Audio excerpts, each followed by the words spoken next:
जय हिंद दोस्तों। आज हम भारतीय संविधान से संबंधित कुछ महत्वपूर्ण अन्य तथ्य देखेंगे। आज का ये हमारा तीसरा लेक्चर है।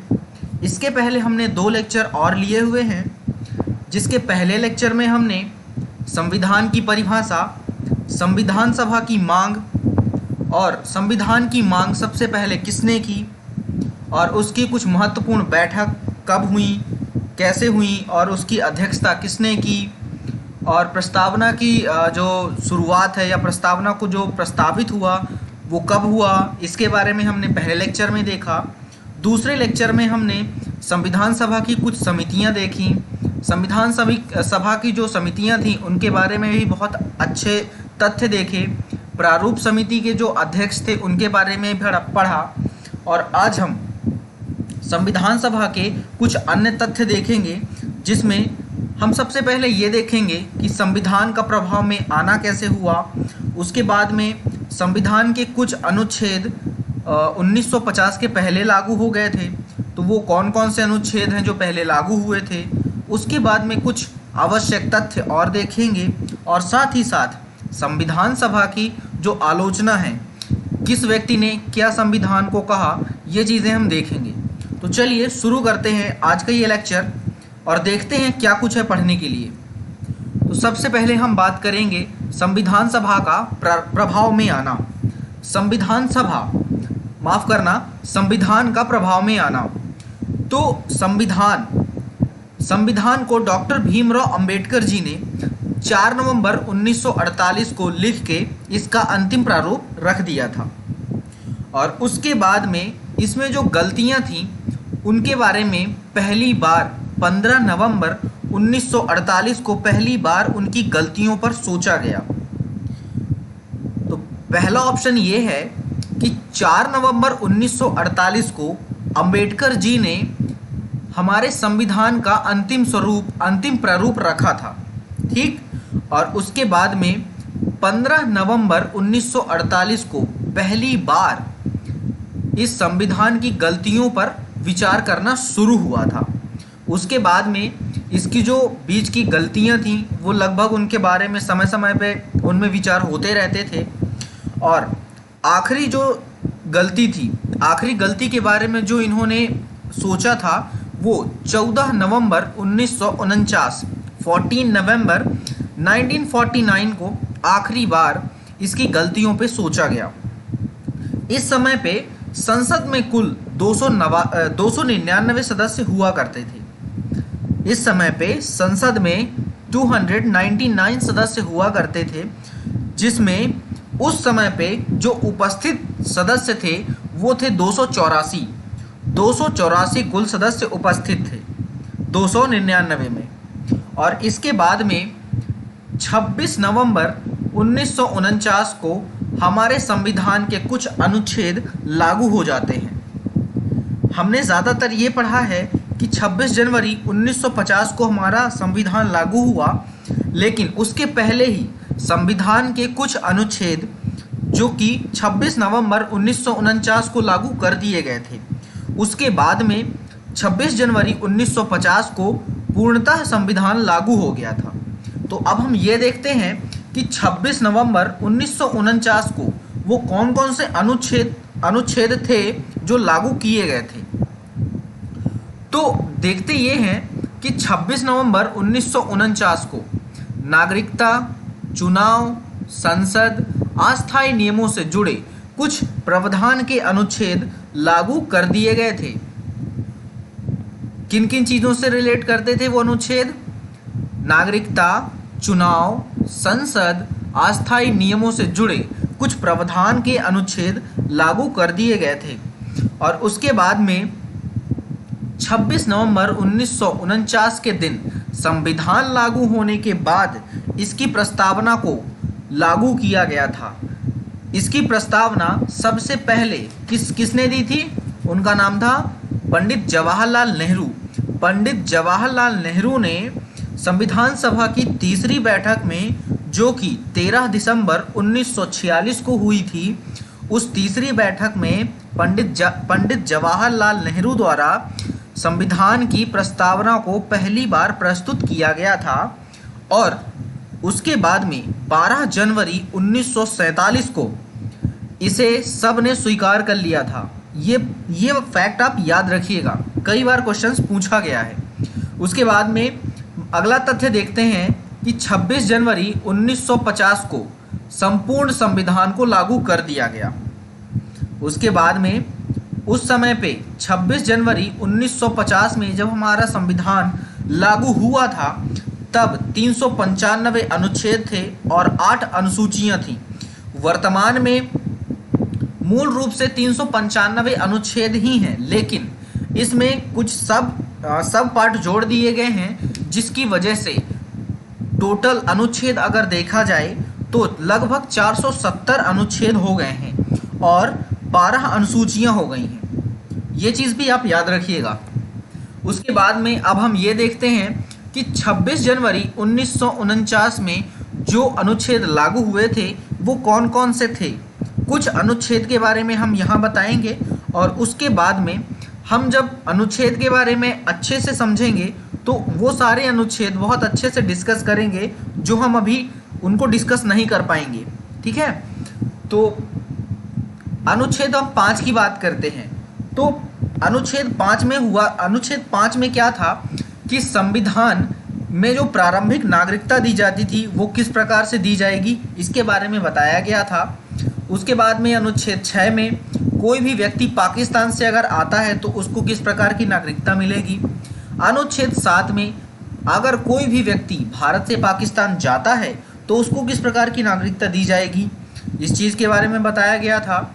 अनुच्छेद 8 में भारत से बाहर अगर कोई व्यक्ति जाता है तो उसको किस प्रकार की नागरिकता दी जाएगी, इसके बारे में बताया गया था। अनुच्छेद 9 में विदेशी राज्य की स्वेच्छा से नागरिकता कैसे मिलेगी, इसके बारे में बताया गया था। और एक महत्वपूर्ण अनुच्छेद था जिसे अनुच्छेद 60 के नाम से जानते हैं, उसमें क्या है, राष्ट्रपति की शपथ के बारे में बताया गया था। उसके बाद में जो अन्य अनुच्छेद थे जो लागू हुए थे 26 नवंबर 1949 को, उनमें से एक था 324 जिसमें चुनाव के बारे में बताया गया है। उसके बाद था 366, उसके बाद था 367, फिर था 379, 380, 388, उसके माफ़ करना ये 388 डबल लिख गया है। उसके बाद था 391, 392, 393 और 394। तो ये कुछ महत्वपूर्ण तथ्य थे, माफ़ करना ये कुछ महत्वपूर्ण अनुच्छेद थे जो 26 नवंबर 1949 को लागू हुए थे। उसके बाद में हम आगे देखते हैं कुछ अन्य तथ्य, जैसे कि 22 जुलाई 1947 को हमने अपने राष्ट्रीय ध्वज को अपना लिया था। राष्ट्रीय ध्वज 1906 में हमारा कुछ ऐसा दिखता था। उसके बाद में 1907 में हमारा राष्ट्रीय ध्वज ऐसे दिखा, फिर उसके बाद 1917 में ऐसा दिखा, फिर 1921 में ऐसा दिखा, 1931 में ऐसा हुआ और 1947 में हमारा राष्ट्रीय ध्वज इस तरह का दिखने लगा था। उसके बाद में देखते हैं कि 24 जनवरी 1950 को हमने राष्ट्रीय गान को अपनाया और 24 जनवरी 1950 को ही राष्ट्रीय गीत को अपना लिया था। कुछ लोग बहुत कंफ्यूज हो जाते हैं कि राष्ट्रीय गीत और राष्ट्रीय गान क्या है, तो मैं आपको बता रहा हूं कि जो राष्ट्रीय गान है वो है जनगण मन, जो कि रविंद्रनाथ टैगोर ने लिखा था और इसको पहली बार 27 दिसंबर 1911 को कलकत्ता में गाया गया था। राष्ट्रीय गान को सबसे पहले 27 दिसंबर 1911 में गाया गया था, जो कि रविंद्रनाथ टैगोर ने लिखा था। रविंद्रनाथ टैगोर ने एक दूसरे देश के लिए भी उसका राष्ट्रीय गान लिखा था, जो कि बांग्लादेश का लिखा था। और बांग्लादेश का जो राष्ट्रीय गान है उसको हम अमार सोनार बांग्ला के नाम से जानते हैं। जैसे हम लोग अपने राष्ट्रगान को जनगण मन के नाम से जानते हैं, वैसे ही बांग्लादेश के राष्ट्रगान को अमार सोनार बांग्ला के नाम से जानते हैं और इसको भी रविंद्रनाथ टैगोर द्वारा ही लिखा गया था। अब बात करते हैं राष्ट्रीय गीत की। राष्ट्रीय गीत है वंदे मातरम, जो कि संस्कृत में लिखा गया था और इसको बंकिम चंद्र चट्टोपाध्याय ने लिखा था और इसको पहली बार 1896 में कलकत्ता में गाया गया था। ये चीज़ आप याद रखिएगा, कई बार ये क्वेश्चन पूछा गया है कि राष्ट्रीय गीत पहली बार कब गाया गया और राष्ट्रीय गान पहली बार कब और कहाँ गाया गया। उसके बाद में हम आगे चलते हैं तो हमें ये पता चलता है कि संविधान को प्रेम नारायण ने इटालियन भाषा में लिखा था। हमारे भारतीय संविधान को प्रेम नारायण जी ने इटालियन भाषा में लिखा था। उसके बाद में एक तथ्य और है जो कि एलन मुखर्जी को संविधान सभा का मुख्य प्रारूपकार बनाया गया था। इस चीज़ को भी आप याद रखिएगा। उसके बाद में हम कुछ अन्य चीज़ें देखते हैं, जैसे कि संविधान सभा के आलोचक, संविधान सभा को किसने आलोचना दी और क्या चीज़ें कही, उसके बारे में अब जानेंगे। जैसे कि सबसे पहले है कि संविधान सभा का जो प्रतिनिधि है वो संविधान सभा प्रतिनिधि निकाय का नहीं था, ये पहली आलोचना थी। दूसरी आलोचना संप्रभुता का अभाव होना, ये संविधान में दूसरा अभाव, मतलब संविधान की दूसरी आलोचना थी। उसके बाद में निराजुद्दीन अहमद ने संविधान सभा को अपवाहन समिति के नाम से संबोधित किया था। इस चीज़ को आप याद रखिएगा, ये कई बार पूछा गया है कि निराजुद्दीन अहमद द्वारा संविधान सभा को किस चीज़ से संबोधित किया गया था, तो उन्होंने अपवाहन समिति के नाम से इसकी आलोचना की थी। उसके बाद में नेक्स्ट देखते हैं कि ग्रेनविले ऑस्टिन ने संविधान सभा को एक दलीय देश का एक दलीय निकाय कहा था। इस चीज़ को आप याद रखिएगा कि किसने एक दलीय देश का एक दलीय निकाय कहा था, उनका नाम था ग्रेट विले ऑस्टिन। उसके बाद में अगला तथ्य हमारा ये है कि लॉर्ड विस्काउंट ने इसे हिंदुओं का निकाय कहा था। इस चीज़ को भी आप याद रखिएगा कि हिंदुओं का निकाय किसने कहा था, तो उनका नाम है लॉर्ड विस्काउंट। उसके बाद में अब देखते हैं आपको कितनी सारी चीज़ें याद रहीं। आपका पहला क्वेश्चन ये रहा आपकी स्क्रीन में कि संविधान की गलतियों में पहली बार कब सोचा गया था। आपका पहला ऑप्शन है 15 नवंबर 1948, 14 नवंबर 1948, 14 नवंबर 1949 या 15 नवंबर 1949। बताइएगा कि संविधान की जो पहली गलती थी उसके बारे में कब सोचा गया था। इसका सही आंसर होगा 15 नवंबर 1948 को। 15 नवंबर 1948 को इसके गलतियों में पहली बार सोचा गया और उसके बाद 14 नवंबर 1949 को उसकी आखिरी गलती में सोचा गया। उसके बाद में अगला क्वेश्चन आपका ये है कि संविधान के कुछ अनुच्छेद कब लागू कर दिए गए थे। आपका पहला ऑप्शन है 26 नवंबर 1948, दूसरा ऑप्शन है 26 नवंबर 1949, तीसरा ऑप्शन है 26 जनवरी 1950 और 24 जनवरी 1950। तो बताइए कि संविधान के कुछ अनुच्छेद 26 जनवरी 1950 के पहले ही लागू कर दिए थे, तो वो कब लागू हुआ था। इसका सही आंसर होगा 26 नवंबर 1949। 26 नवंबर 1949 को संविधान के कुछ अनुच्छेद लागू हो गए थे, जिनमें से पहला अनुच्छेद था 5, 6, 7, 8, 9, 60, 60, 324, 366, 367, 379, 380, 388, 391, 392, 393 और 394। ये कुछ ऐसे अनुच्छेद थे जो कि संविधान 26 जनवरी 1950 के पहले ही इन अनुच्छेदों को लागू कर दिया गया था। ठीक है। उसके बाद में आपका अगला क्वेश्चन ये रहा आपकी स्क्रीन में और ये आपसे पूछ रहा है कि 26 जनवरी 1950 को संपूर्ण रूप से संविधान लागू हुआ, तब कितने अनुच्छेद और कितनी अनुसूचियां थी।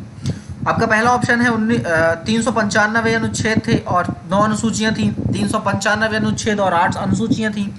395 अनुच्छेद 10 अनुसूचियां थी या 395 अनुच्छेद 12 अनुसूचियां थी।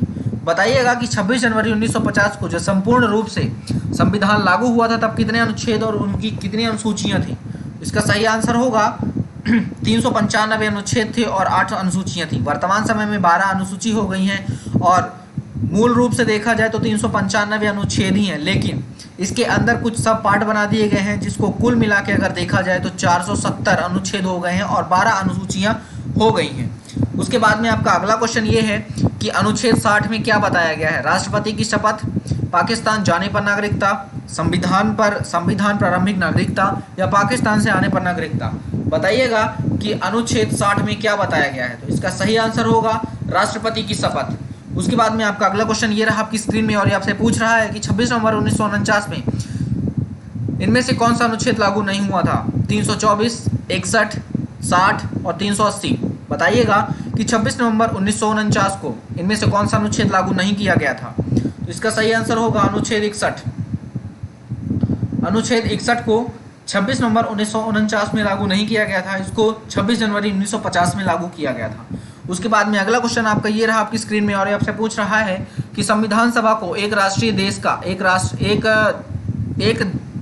माफ करना, दोबारा क्वेश्चन रिपीट कर रहा हूँ कि संविधान सभा को एक दलीय देश का एक दलीय निकाय किसने कहा था? आपका पहला ऑप्शन है निराजुद्दीन अहमद, दूसरा ऑप्शन है ग्रेनविले ऑस्टिन, तीसरा ऑप्शन है लॉर्ड विस्काउंट और चौथा ऑप्शन है गांधी जी। बताइएगा कि संविधान सभा को एक दलीय देश का एक दलीय निकाय किसने कहा था? इसका सही आंसर होगा ग्रेनविले ऑस्टिन। ग्रेनविले ऑस्टिन ने संविधान सभा को एक दलीय देश का एक दलीय निकाय कहा था। तो आज के लिए फिलहाल इतना ही, मिलते हैं अपने नेक्स्ट लेक्चर में। तब तक अपना ख्याल रखें, बड़ों का सम्मान करें, छोटों को प्यार दें और अपना व्यक्तित्व इस प्रकार से विकसित करें ताकि महिलाएं आपके साथ सुरक्षित महसूस करें। Thank you so much.